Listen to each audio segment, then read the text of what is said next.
Splnomocnenec vlády pre rómske komunity vyhlási 2 výzvy v hodnote desiatok miliónov eur. Výzva pre druhú fázu národného projektu Rozvojové tímy. No a druhá výzva bude zameraná na miestne občianske a podporné služby, ktorej oprávnenými žiadateľmi budú obce s prítomnosťou marginalizovaných rómskych komunít. Rezort práce podporí vznik sociálnych podnikov v mestách a obciach regiónu, čo môže pomôcť zamestnanosti a vytváraniu pracovných príležitostí najmä v menších obciach.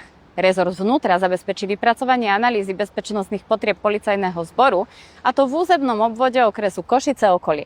No a to v nadväznosti taktiež na strategický park Valaliky. Rezort školstva sa zameria na podporu prepojenia univerzít s automobilovým priemyslom. Ale aj aplikovaným výskumom pre elektromobilitu. Riešiť sa bude aj príprava odborníkov pre zdravotníctvo a školstvo či rozširovanie kapacít materských škôl v okolí Valalik, ale tiež ukrajinskej hranice, kde sa očakáva rast počtu obyvateľov, ale aj zamestnancov. Samozrejme plníme aj sľuby z predošlých vlád a preto si už zajtra povieme ešte niečo, čo bolo schválené v obci Haniska, a boli to sľuby z Borše.